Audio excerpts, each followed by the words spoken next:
Hello and welcome. I'm glad you're here. Tonight we're going to take a gentle journey back in time to the bustling, chaotic streets of ancient Rome, not to the marble halls of senators or the golden mosaics of emperors, but into the everyday life of someone often forgotten, the plebeian, a commoner, a labourer, someone who bore the full weight of Rome's glory with very little of the comfort. Let's begin. It's early morning in the heart of Rome. You live in a cramped, noisy building called an insula, a multi-storey tenement made of wood and stone teetering upward like a poorly made layer cake. The walls are thin, so thin in fact that you can hear your neighbours whispering, arguing or coughing in the night. If you're lucky, you live on the lower floors where there's access to running water. But if you're like most, you live up high, in a tiny room with no plumbing and no safety if fire breaks out below. And fires in Rome were common. There's no real kitchen in your home, no toilet. You keep a chamber pot under the bed, and when it's full you walk down the rickety stairs and dump it into the street, like your neighbours do. The cobblestones below are slick with waste and the occasional spillage from a passing cart. The air smells of sweat, smoke, olive oil, and rot, a mix of life lived too closely together. You don't linger inside. It's sweltering in summer, freezing in winter. So you rise early and join the flow of people spilling into the streets, merchants, beggars, children, and stray dogs. The city is already alive, echoing with the sounds of clanging metal, distant shouting, and the creak of wagon wheels. You might stop at a street vendor's stall for breakfast, a small cup of cheap wine, or maybe pulse, a sort of grainy porridge made from spelt. If you're feeling lucky, a hunk of bread with a smear of something sour. Or, if you have a few extra coins, some garum, a fermented fish sauce that's absolutely everywhere, but buyer beware. Food safety isn't exactly Roman law.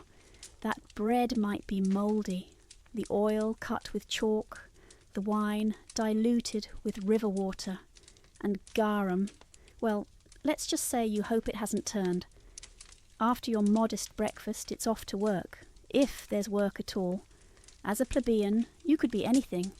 A labourer, a dock worker, a tanner, a baker's assistant, a messenger. You might carry loads through the forum or hammerstones under the sun. You might work at the bathhouses, scrubbing marble floors slick with oil and sweat. Or maybe you're unemployed, forced to line up for free grain distributions. Part of the annona, Rome's welfare system designed to keep the poor just satisfied enough not to riot. And everywhere you go there are reminders of what you don't have. Aqueducts snake overhead, bringing clean water to the homes of the rich. Temples glisten in the distance. The Colosseum towers above you, a place where you, perhaps, have cheered or been paid to cheer for bloody games. But these marvels, they're not for you. You live in their shadow. You are their scaffolding. By midday, the sun is scorching. Rome wasn't built for shade. The stone bakes, the air sizzles. There's no escape unless you sneak into a public fountain or gather under a merchant's awning. The stench is worse now. The heat brings it up from the sewers, from the bodies pressed too closely together.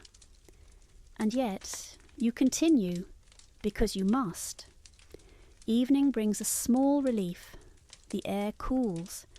You might return home, dodging horse carts and drunks, past graffiti-scrawled walls that read like a mix of gossip, politics, and crude jokes. Dinner is more of the same, leftovers, maybe beans or barley stew. If you're lucky, a bit of fruit. You eat with your fingers. Plates and forks aren't common. You try to sleep, but the city never quiets.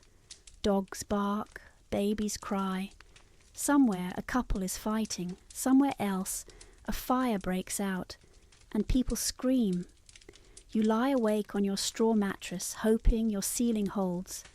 You think of your debts, of your children, of the cough in your chest that won't go away, of the landlord who hasn't fixed the wall. And still, you carry on. Because in ancient Rome, being a plebeian meant surviving, not thriving. So now, as you rest your head and let the world of ancient stone and fire fade away, know this: even in the shadow of empires, there were those who endured, who worked, who fed the city with their labour, even if they were forgotten by history. And now, let go of the grime and the crowds. Let your mind drift from the noise of the forum, from the rising smoke and the creaking insula. Let the soft hush of night wrap around you like a woolen cloak against the Roman wind. Tomorrow we'll explore the rise and ruin of a man who played the lyre as flames consumed the city. But for now, close your eyes. The city sleeps, and so should you. Now we continue our journey through ancient Rome, but this time we leave behind the crowded streets and smoky tenements and step through the gilded doors of imperial power. This is the story of Nero, an emperor remembered not for his wisdom or his conquests, but for fire, for fear, and for a performance that never ended. Let's begin. Nero was born Lucius Domitius Ahenobarbus in 37 AD into a powerful but deeply troubled family. His mother, Agrippina the Younger, was ambitious, ruthlessly so. She would do anything to place her son on the throne, and in time she did. Through marriage, manipulation, and perhaps even murder, Agrippina secured Nero's adoption by Emperor Claudius, her own uncle, and when Claudius died, some say poisoned by Agrippina, Nero became emperor at just 16 years old.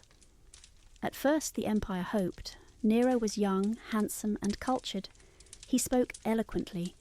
He loved poetry and art, but under the surface, the seeds of something darker were already growing. Nero didn't want to rule an empire. He wanted to be adored, to perform, to be applauded not for policy, but for poetry. He would recite lines on stage, strum the lyre for hours, and force Rome's elite to watch him, unable to leave until the final note had been played. Some fainted in the heat, others faked illnesses. Still, Nero played on.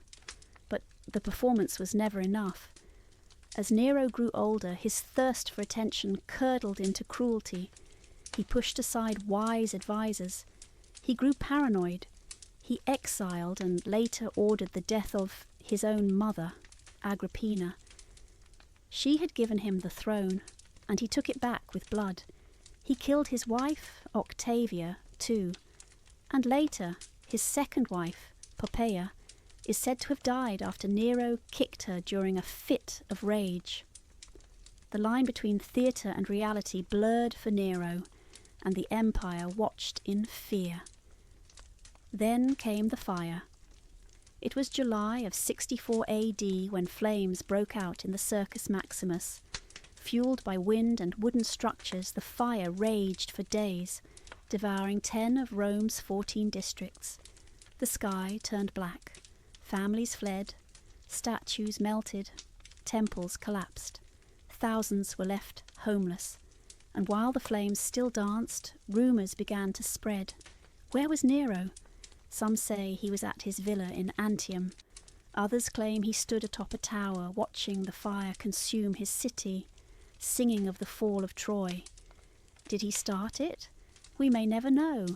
But the public needed a scapegoat, and Nero provided one. He blamed the Christians. They were still a new sect then, strange, secretive, and unpopular. Nero had them arrested, tortured, and executed in ways too brutal to imagine. Some were torn apart by dogs, others were crucified. Still more were coated in pitch and set alight to burn as torches in Nero's gardens, casting shadows across the imperial grounds. It was a performance of terror, staged for the people, but the applause began to fade. As Nero's reign continued, revolts broke out. His lavish spending drained the treasury, senators plotted, generals turned against him, his once loyal guards deserted. In 68 AD, facing certain execution, Nero fled the city. He hid in a villa just outside Rome, accompanied only by a few loyal servants. There, trembling and abandoned, Nero muttered the words history would remember him by.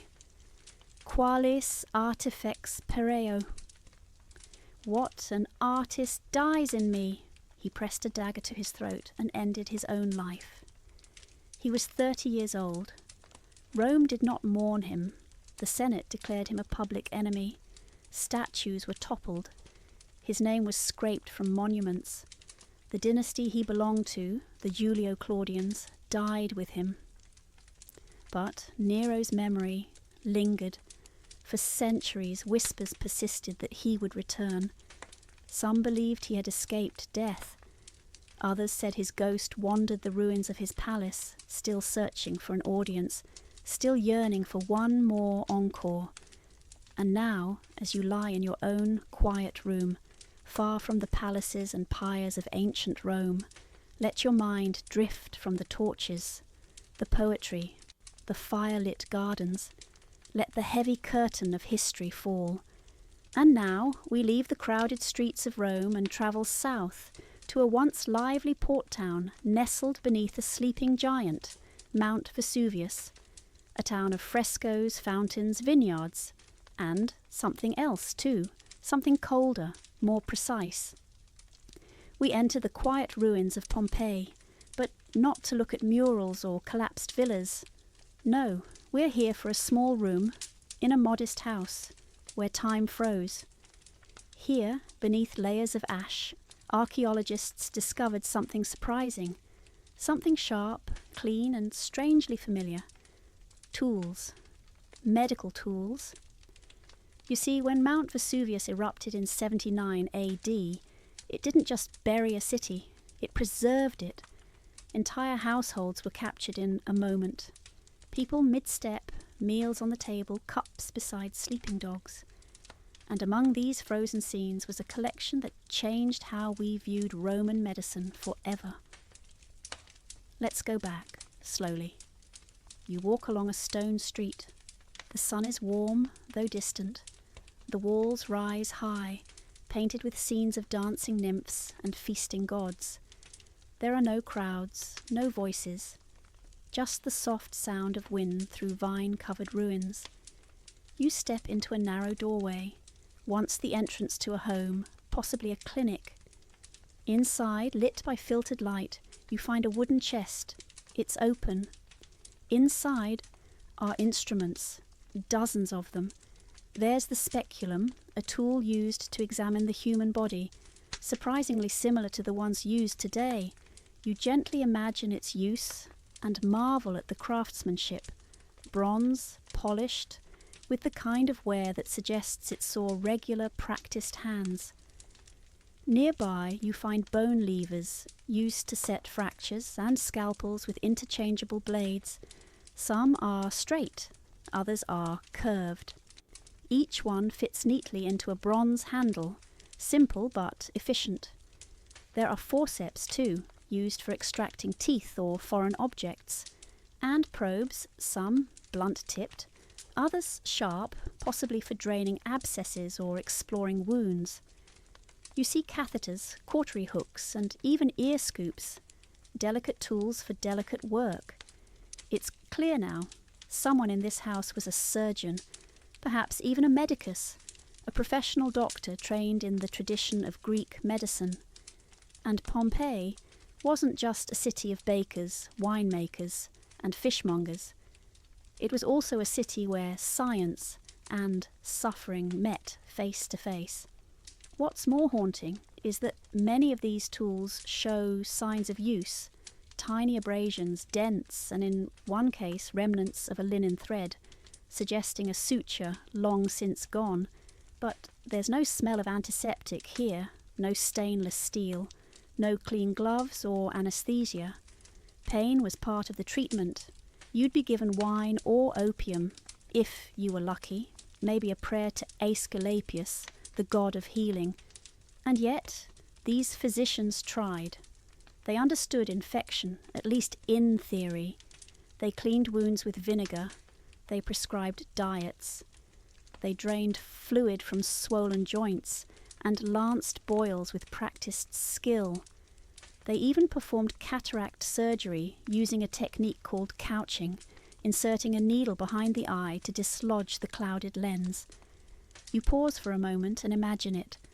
A patient lies on a low couch, candlelight flickering on bronze. A surgeon leans close, careful, steady. There are no machines, no monitors, just breath and hope. And all of this knowledge, this daily labour of care and courage, was buried in a matter of hours. When Vesuvius roared, there was no escape.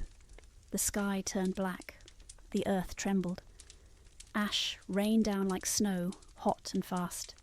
People clutched each other in doorways, some hiding, some ran, but none could outrun what came.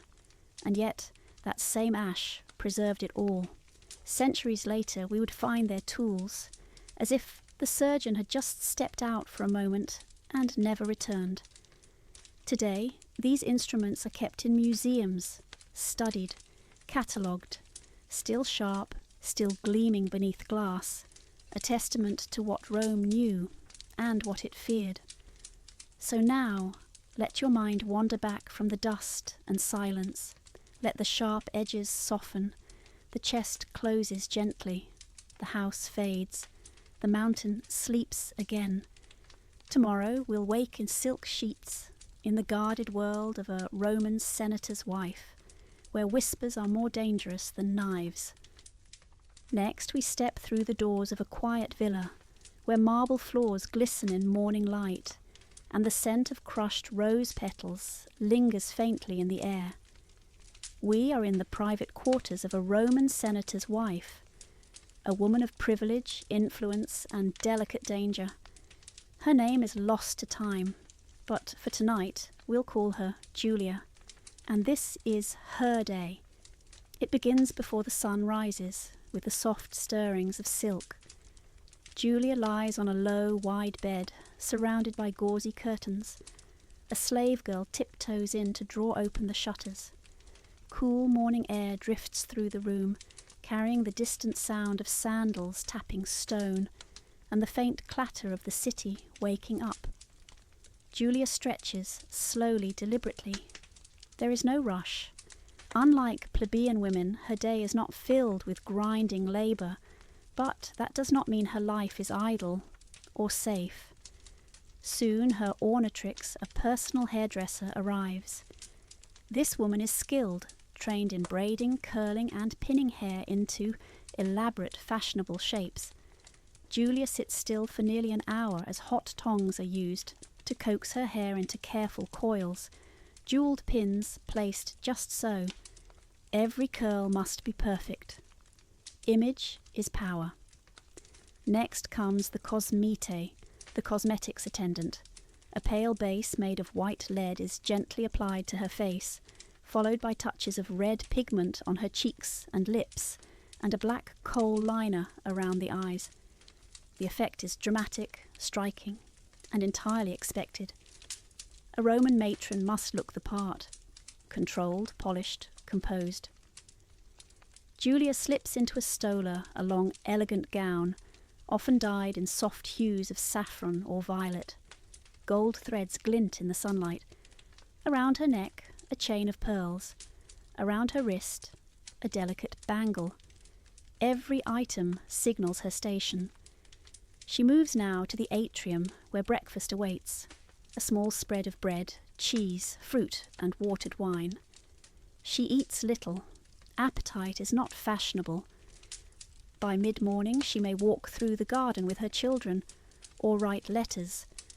Perhaps she visits the shrine to the household gods, lighting incense and murmuring a prayer for her husband's success in the Senate. His fortunes are hers. His failures, hers too. The villa is beautiful. A painted fresco of Venus adorns one wall. A trickling fountain cools the air. But beneath this beauty, there is tension. Julia is watched, always. Servants see all. Rumours are currency. A careless word, a flirtatious glance, a private letter left out on a table. Any of these could be passed along, twisted, delivered to someone with power and ambition. And worse still, women in her circle are not always allies. At lunch she may be invited to dine with other elite women. There is laughter, compliments, sweet wine. But under the surface, judgment. Who's wearing old jewellery? Who's been seen without her husband? Whispers about so-and-so's miscarriage, or about a cousin exiled for speaking too freely. The stakes are high, always. Later in the day, Julia might host a small gathering, philosophers, poets, and wives of other senators. Or she might attend the baths, escorted discreetly and dressed to impress. The baths are not just for washing, they are for showing off, for seeing and being seen. As she enters, she walks through the changing rooms, then the warm tepidarium, then the steaming hot caldarium. Attendants rub her skin with oil, then scrape it clean with curved metal strigils.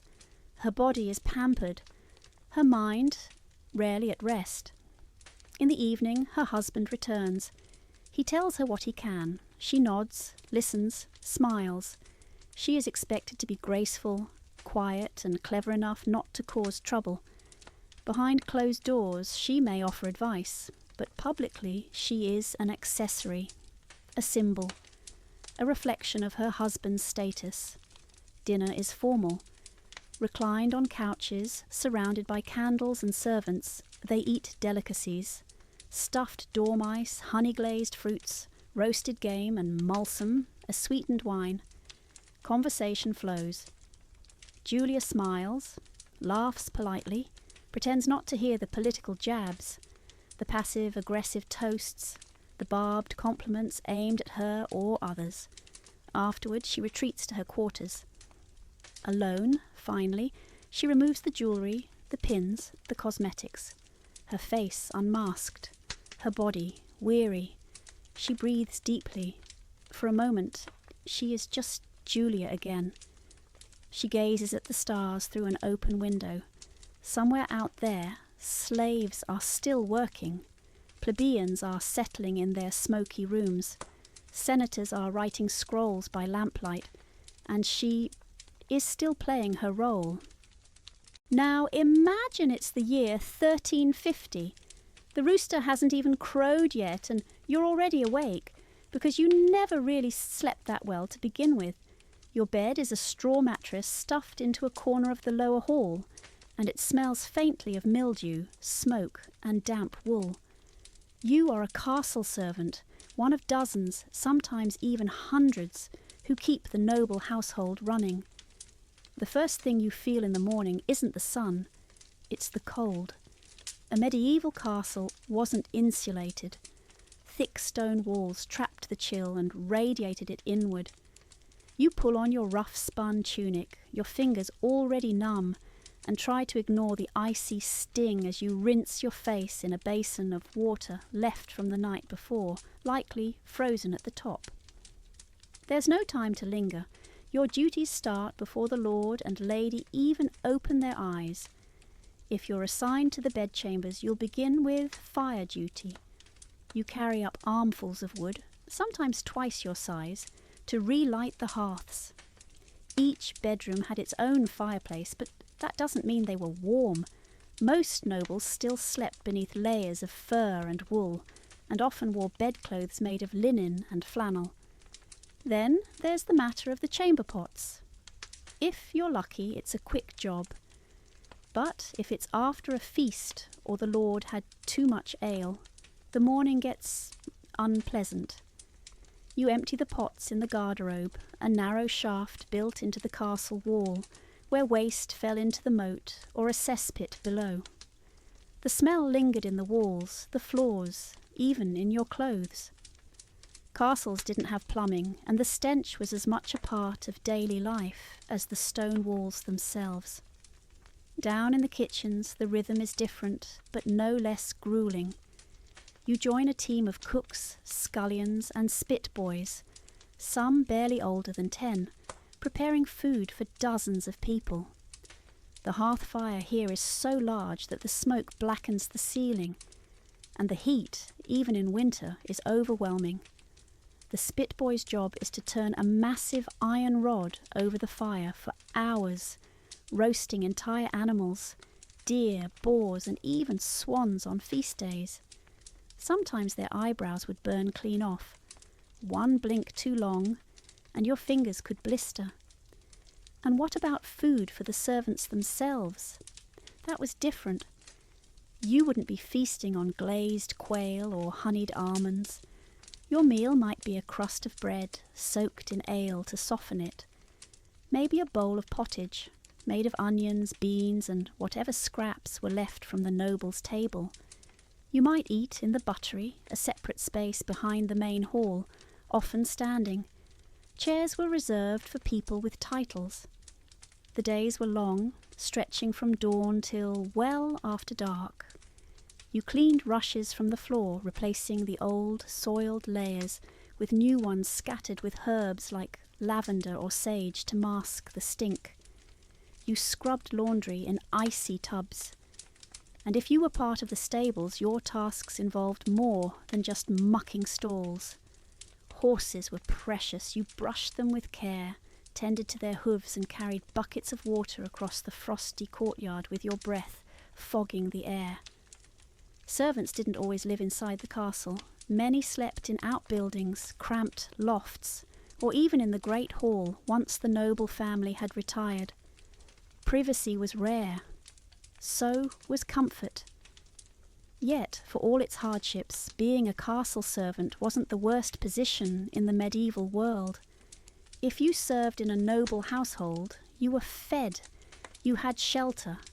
You were part of a system that, harsh as it was, could offer you a kind of stability. Sometimes, very rarely, a hard-working servant could rise in the ranks, perhaps becoming a steward, a nursemaid, or even a tutor to the noble's children. But for most, life was a cycle. Cold mornings, heavy work, little reward. And yet, imagine it again, the quiet hours before dawn, the flickering light of torches in a stone corridor, the scent of bread baking from the kitchen hearth, the weight of centuries all around you. The castle may have been beautiful from a distance, but up close, especially through the eyes of its lowest workers, it was a cold, smoky, back-breaking place, King. And now we turn our thoughts to a woman whose name still echoes through the halls of history, Eleanor of Aquitaine. She was once the richest woman in all of Europe, a queen of 2 different countries, a mother to kings and daughters who would shape dynasties. But Eleanor's life was far from a fairy tale. Let's begin quietly in the warm southern region of France, where she was born around the year 1122. The Duchy of Aquitaine was lush, rolling hills, vineyards, and ancient forests, far different from the foggy grey lands of northern Europe. Eleanor grew up surrounded by culture, poetry, and power. Her grandfather had been a great patron of troubadours, and Eleanor herself was said to be intelligent, headstrong, and strikingly beautiful. At just 15, Eleanor inherited the duchy, and with it, an immense fortune and title. In the medieval world, power like hers was rare, especially in the hands of a young woman. Soon she was married off to the King of France, Louis VII. But Eleanor was not made for courtly silence. The royal court in Paris was austere, heavily influenced by the church. Louis, pious and timid, was her opposite. He wore simple robes and fasted often. Eleanor preferred rich silks, feasts, and clever company. She was accused of bringing frivolity to court, of being too bold, too opinionated. And yet, Eleanor was more than a queen consort. She joined Louis on the Second Crusade, travelling to the Holy Land in full armour, leading her own soldiers. It was a scandal, a queen-on campaign. Rumours swirled. Some whispered that she had grown too close to her uncle, Raymond of Antioch. Others said her presence brought bad luck. The crusade failed, and her marriage began to unravel. By the time she returned to France, she was done with Louis, and, surprisingly, he agreed. In 1152 their marriage was annulled. They had 2 daughters, but no son, and in the eyes of medieval royalty, that was often grounds enough to dissolve a union. But Eleanor wasted no time. Just weeks later she married Henry Plantagenet, soon to be King Henry II of England. She was 30, he was 19. It was a passionate and strategic match. Together they ruled over a vast empire, stretching from the Scottish borders all the way down to the Pyrenees. England, Normandy, Anjou, Aquitaine. It was one of the largest holdings in Europe. But, as before, cracks appeared. Henry was brilliant, ruthless, and unfaithful. He took mistresses openly. One, Rosamond Clifford, was so beloved that Henry had a special retreat built just for her, hidden deep in the woods. Eleanor, meanwhile, gave birth to 8 children, 5 sons and 3 daughters, but found herself increasingly pushed aside in political matters. Then came the real tragedy. In her later years, Eleanor supported her sons in a rebellion against their father. She hoped to secure their futures, perhaps even elevate her favourite, Richard, to the throne before Henry's time. But the rebellion failed, and Henry, furious, did the unthinkable. He imprisoned Eleanor, not in a dungeon, but under house arrest for nearly 16 years, moved from castle to castle, guarded, isolated. She missed the deaths of 2 of her sons. She could only hear news through second-hand reports, letters, whispers, rumours. But Eleanor's story didn't end there. When Henry died in 1189, her son Richard, yes, the one later known as Richard the Lionheart, freed her immediately. She was in her 60s, but still sharp, still commanding. She acted as regent when Richard left for the Crusades, overseeing England in his absence. Later still, she negotiated marriages, treaties, and ransoms. She even travelled across the Pyrenees at nearly 80 years old to escort her granddaughter to a royal wedding. Eleanor's twilight years were spent at Fontevraud Abbey, where she chose to be buried, between Henry II and their son Richard. A queen of France, a queen of England, a duchess, a prisoner, a mother, a ruler. Her life was woven with love and betrayal, war and peace, splendour and sorrow. Yet through it all she remained a presence, luminous, determined, and unforgettable.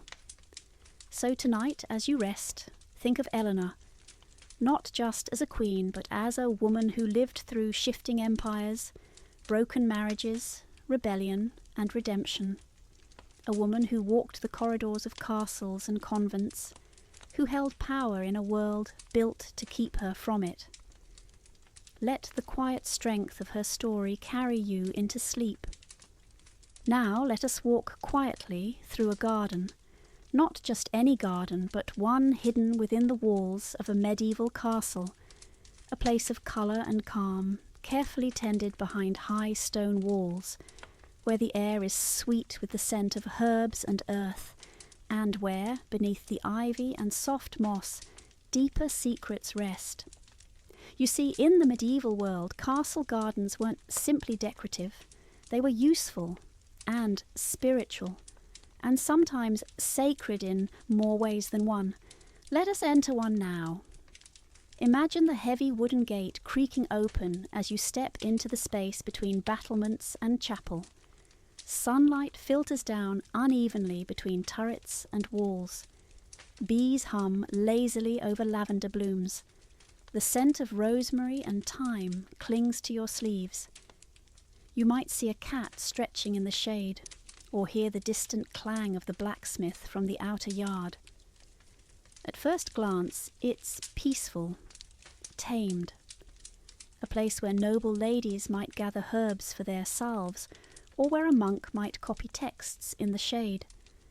But beneath the soil, this garden has layers.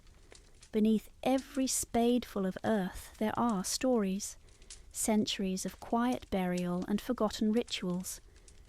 In some castles, the garden was built atop old burial grounds, places once used by monks, or sites of forgotten chapels, long since crumbled. Sometimes the nobility chose to bury stillborn infants in the garden, where the ground was consecrated and quiet. Other times, in plague years, those who died too quickly or too many at once were buried wherever there was space, behind chapels, beneath orchards, or under herb beds. These hidden burials weren't always marked. Some had simple wooden crosses, others none at all. Over time the markers faded, vines grew, soil shifted, and so gardens bloomed over grief. The herbs themselves had meaning too. Yarrow was used to stop bleeding, its feathery leaves gathered carefully by castle healers. Sage, the herb of immortality, was believed to sharpen the mind and extend life. Rue was planted to ward off evil, while marigold petals were crushed to brighten winter stews and soothe sore eyes. These were not just plants, but remedies, symbols, prayers. A lady might walk the garden paths each morning, basket in hand, picking fennel for digestion, mint for headaches, or chamomile to calm a restless child, all while unaware, perhaps, of the ancient bones resting quietly beneath her feet. Sometimes strange things surfaced, a ring unearthed near the rosemary hedge, a fragment of pottery poking from beneath the root of a pear tree, or bones, curved, pale, unmistakable. In one castle in England, restoration workers discovered that what had been thought to be a peaceful, ornamental garden had once been part of a mass grave, likely from a forgotten wave of plague in the 14th century. No records remained, no names, only bones laid gently in the earth, in rows that matched the symmetry of the garden paths above. But not all was dark. Some believed the garden was a space of protection, a living prayer. The monks and healers who tended it treated the soil like scripture. They believed the natural world mirrored the divine, that growing a rose or tending an apple tree could be an act of devotion, that the scent of lavender might carry prayers on the wind. Garden walls themselves were thought to shield not only from wind and wild animals, but from evil spirits. A closed garden was a safe space, a world apart from chaos, a place for healing and reflection. The Latin term hortus conclusus, meaning enclosed garden, appears again and again in medieval texts and imagery. Perhaps it's no surprise then that these spaces became holy ground, not just physically but emotionally, spiritually. Even today, archaeologists find remnants, not just bones or tools, but pollen traces, seeds and soil layers that tell the quiet story of what grew and what was grieved. And so, when you think of a medieval castle, don't picture only the battlements or the great hall. Picture this: a garden tucked along the inner wall, with narrow paths edged in thyme and sage, with pear trees arching above, their leaves flickering in the breeze, and beneath all of it, centuries of stories whispered into soil and stone, a place where life grew atop death and beauty bloomed from sorrow. Here we are now at a noble's feast, not just as guests, but as curious onlookers, observing the flicker of candlelight on golden goblets, hearing the low hum of lute music in the background, and breathing in the mingling scents of spices and roasted meats. You are in a medieval castle, somewhere in England. It is winter. Outside, the wind scratches against stone walls, and smoke from the great hearth spirals up toward wooden beams blackened by decades of fires. But here, in the great hall, everything feels grand. The tables are lined with white linen cloths, woven with patterns and embroidered with care. Torches flicker in iron sconces. A tapestry hangs behind the high table, depicting a hunt, a saint, or a family crest stitched in brilliant colours. At the far end of the hall, seated beneath a wooden canopy carved with lions and vines, is the lord of the castle, and his lady beside him. Their goblets are jewelled. Their cutlery is not made of wood, but silver. Now look at the table, not just food, but theatre. The feast begins with entremets, entertainments between courses, a juggler, a boys' choir, or a carved pie that reveals live birds when opened, fluttering into the air to the laughter of the nobles.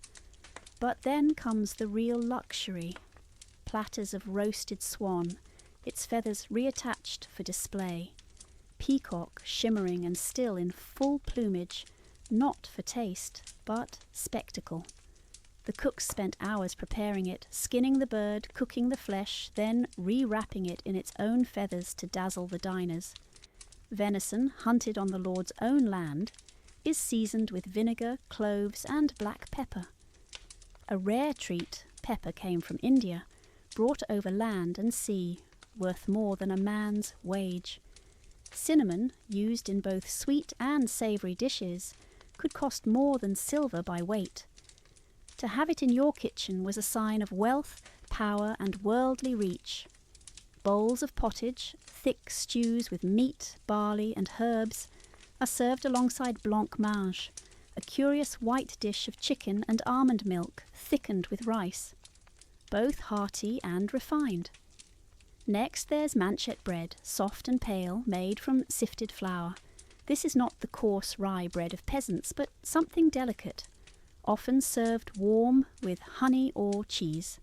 And finally, dessert, a tower of marchpane, a sweet almond paste sculpted into castles or animals, gilded with real gold leaf. Sugar is poured over fruits, moulded into flowers, spun into threads. Not only to delight the palate, but to show status. Sugar, like spice, was exotic and rare. You notice the forks just beginning to be used among the elite.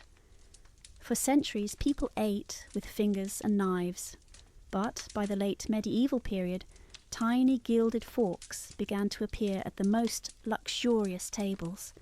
And yet, for all its opulence, a noble feast was not always clean or comfortable.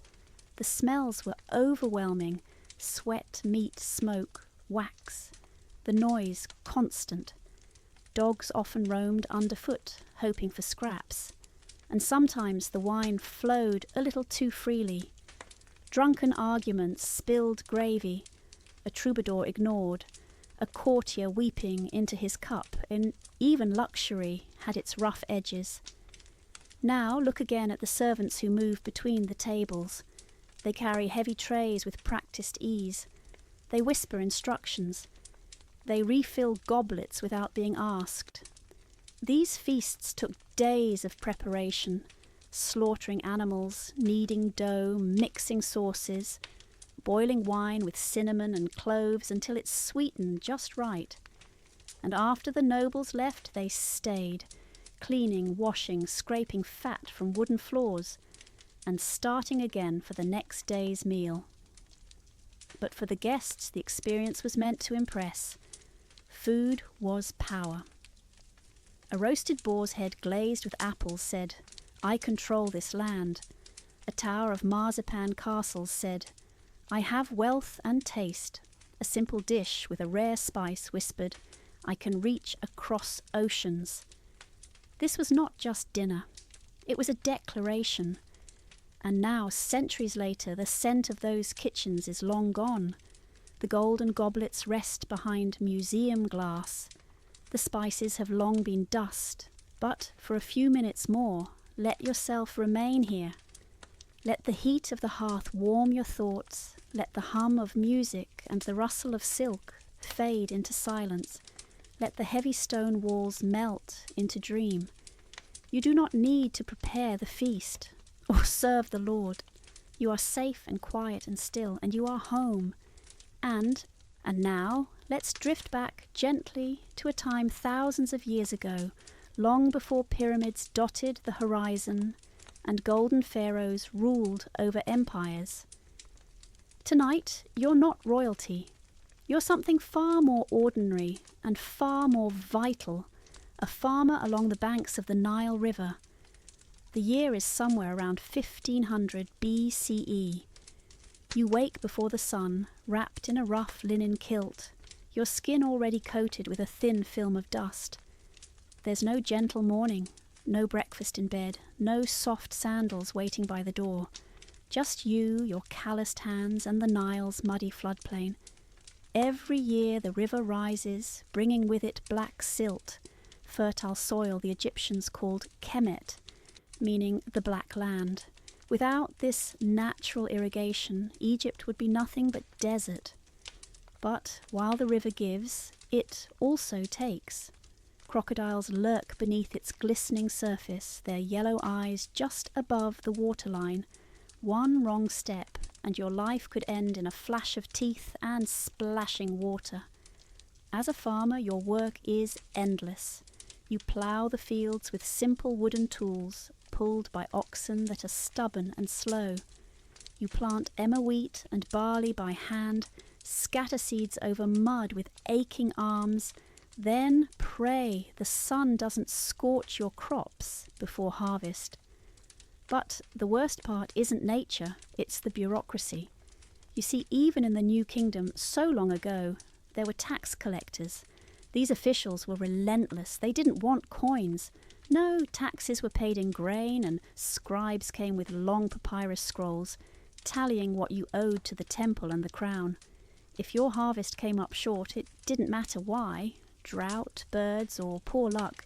You'd be beaten, fined, or your family might be taken to labour elsewhere to repay the debt. And there was no hiding. The officials kept track of every field, every granary, every bushel. The Nile might flood, but records stayed dry. Everything was watched by the state and the gods. Still, you did find small joys. The smell of bread baking on a hot stone, your children laughing as they splashed in irrigation ditches. A festival day when beer was shared and the village danced to drums and flutes.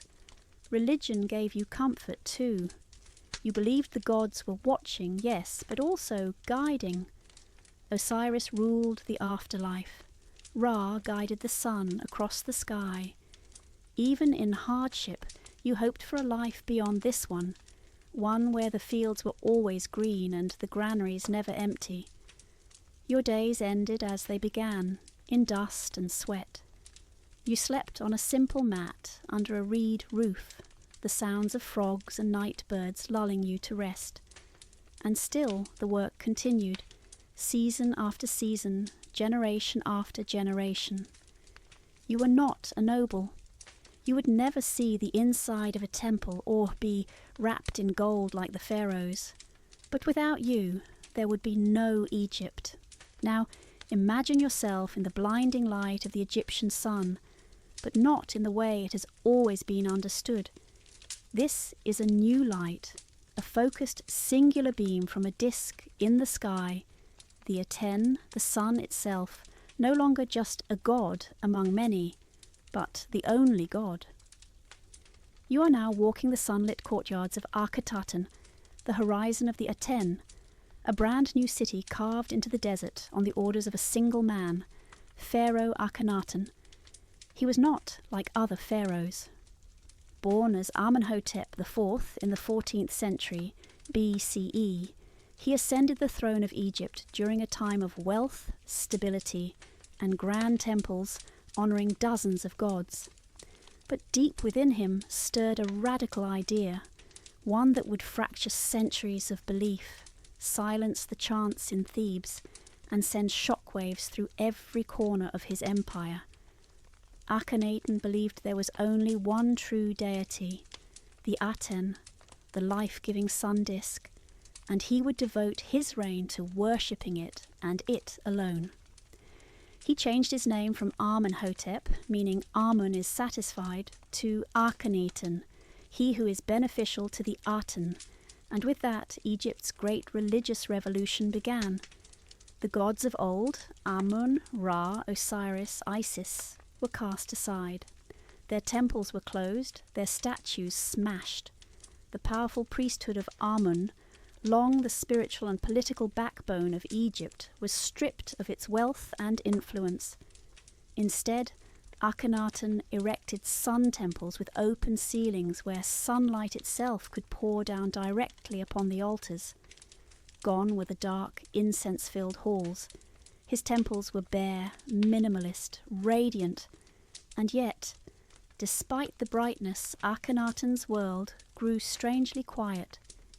He ruled not from the traditional city of Thebes, but from his new capital in the desert, Akhetaten, far from tradition, far from critics. He surrounded himself with a small circle of loyalists, his queen, the famously beautiful Nefertiti, his daughters, a few scribes and architects. Some say he became isolated, his vision so radical that even his closest advisors couldn't follow. Art during his reign changed too. Gone were the rigid poses of earlier pharaohs. Instead, statues showed Akhenaten with elongated limbs, wide hips, and a soft, almost androgynous face.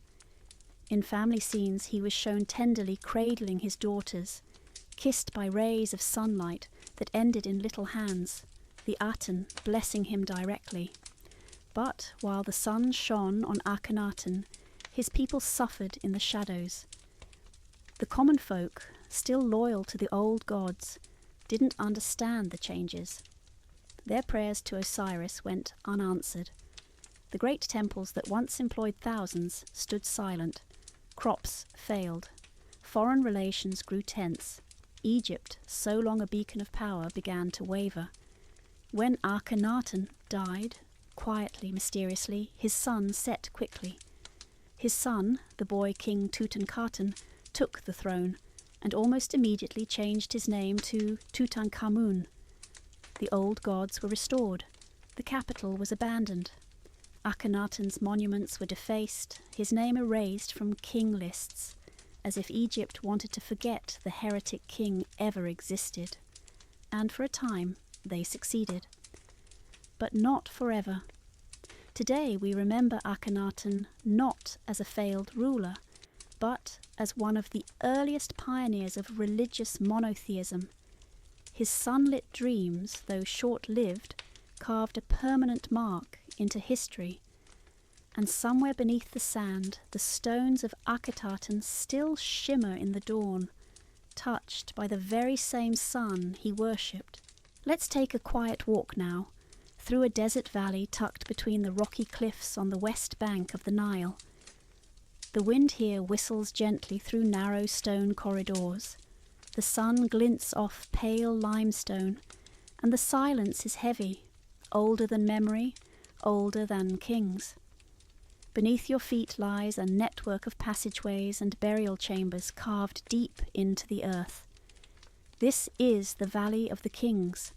Here, in this sacred place, pharaohs once sought eternal sleep. But not every tomb was finished. Some corridors stop suddenly. Some stairways descend into nothing. In certain chambers you can still see chisel marks, mid-stroke, like the workers simply put down their tools and vanished. No ornate paintings, no gilded coffins, just raw, unfinished stone. And it makes one wonder, why?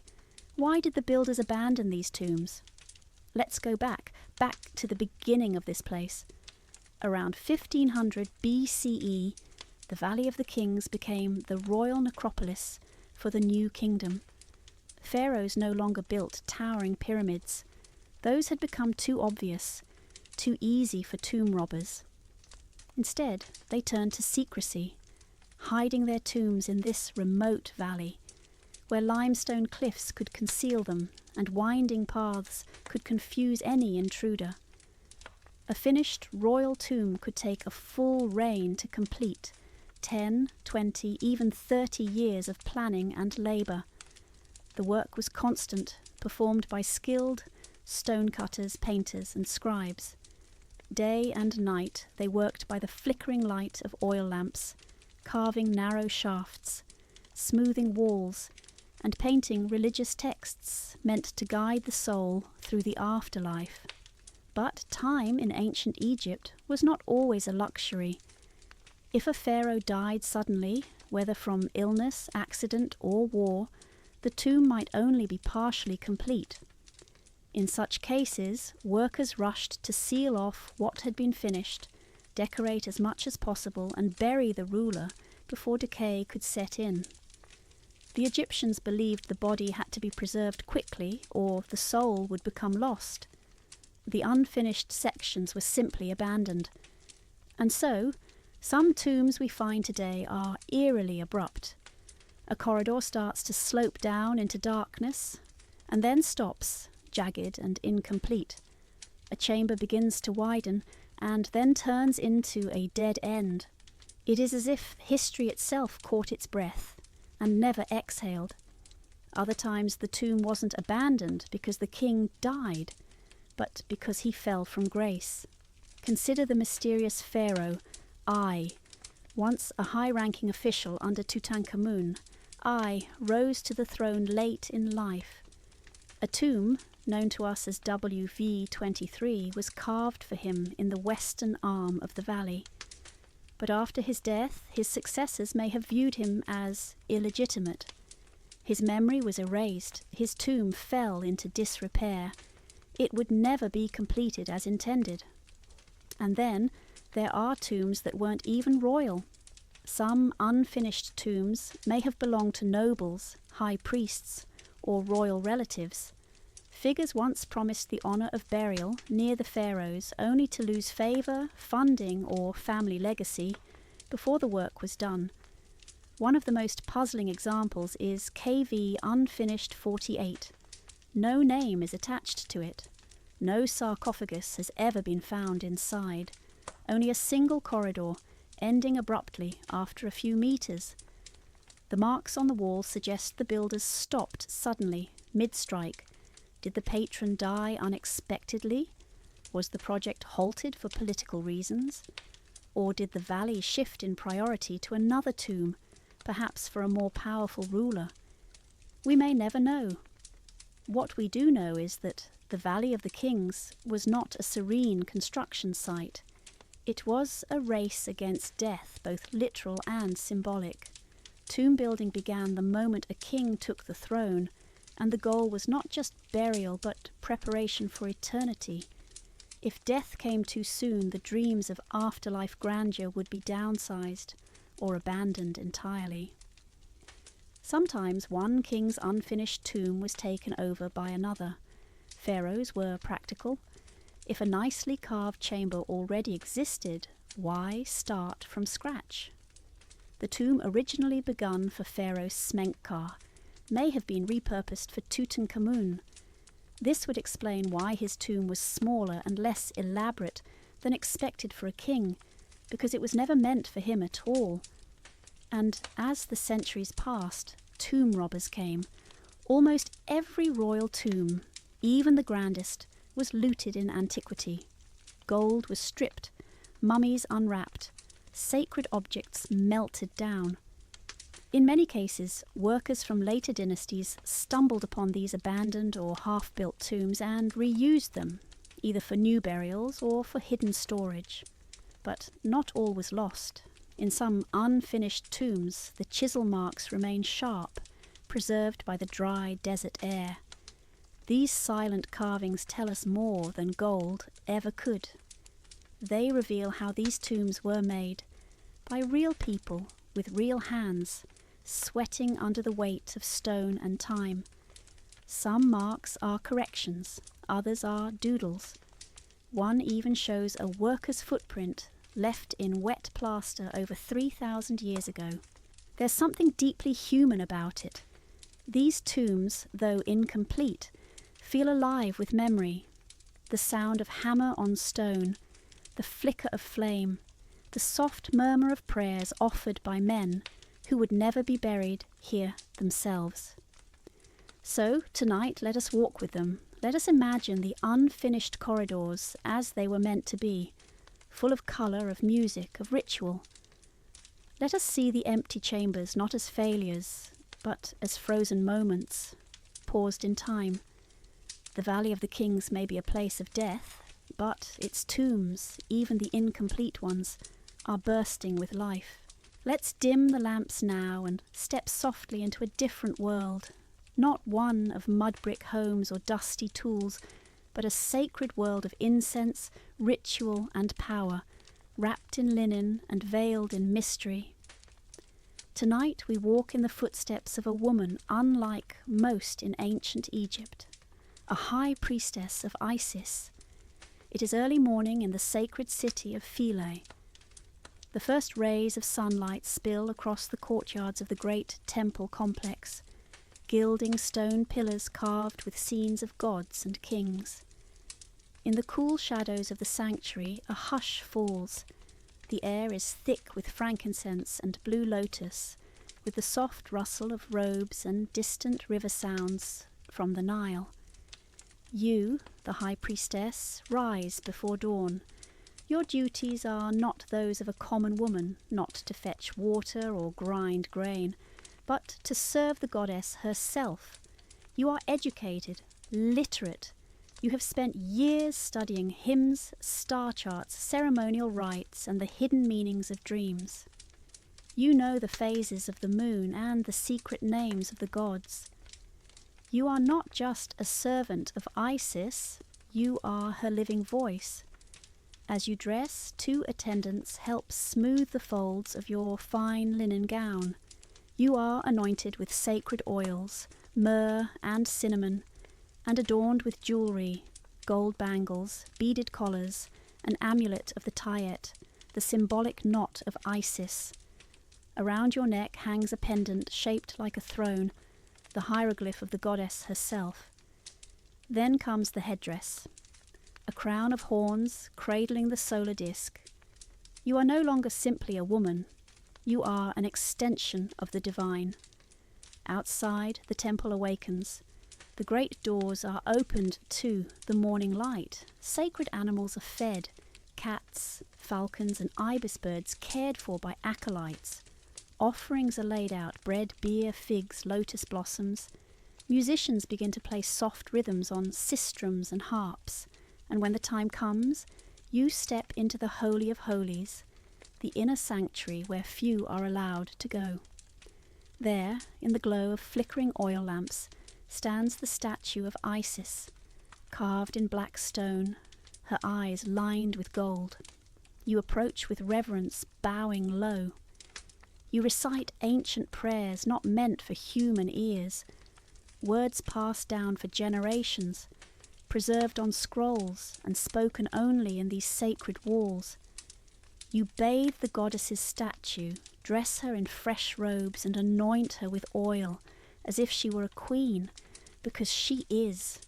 She is the mother of magic, the healer, the protector of the pharaoh, the comforter of the dead. Your voice trembles with reverence but never fear. You belong here, and yet your life is not without weight. Being a high priestess means navigating a delicate balance of faith and politics.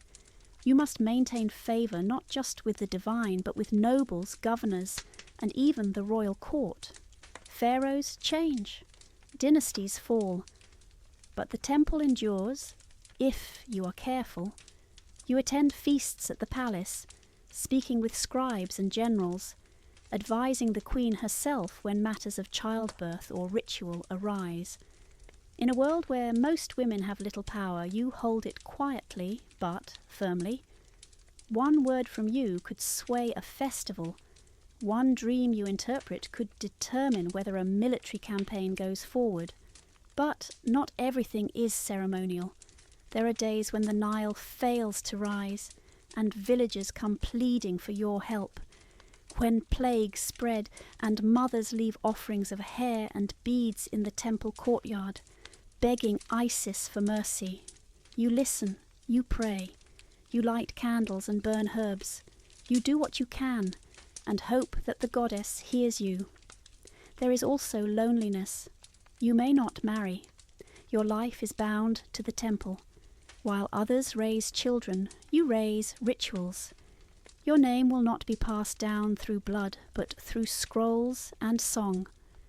Some days you long for a soft touch, for laughter that isn't hushed. But then you walk through the columns of the temple again, feel the cool shadow of the goddess's presence, and you remember your purpose. At night, after the rituals end and the temple quiets, you sometimes walk alone beneath the stars. You trace the constellations, Orion, the great dog, the scales, and whisper prayers for the souls of the dead. You think of Isis wandering the earth, mourning her husband Osiris, gathering the pieces of his broken body. You think of her strength, her sorrow, her hope. You press your palm to the stone wall, still warm from the day's sun. You breathe in the scent of lotus and old papyrus, and for a moment you feel time fold in on itself. You are one priestess in a long line, one voice in a sea of devotion. But you are not forgotten, not by the goddess, not by history. Centuries later, when the temples fall silent and foreign gods take hold, the name of Isis will still be whispered by sailors, by scribes, by mystics in distant lands. Her image will be carved into Roman coins, painted into Christian icons, chanted by healers and dreamers far from Egypt. And somewhere, beneath layers of sand and time, the ruins of your temple will still stand. Perhaps a traveller will find your name carved on a pillar. Perhaps they will wonder who you were, what you believed, what secrets you held. And perhaps as they stand in the same temple courtyard, the same sun warming their face, they'll feel it too, that quiet hum, that breath of incense on the air, and the faint echo of whispered prayers still hanging in the stone.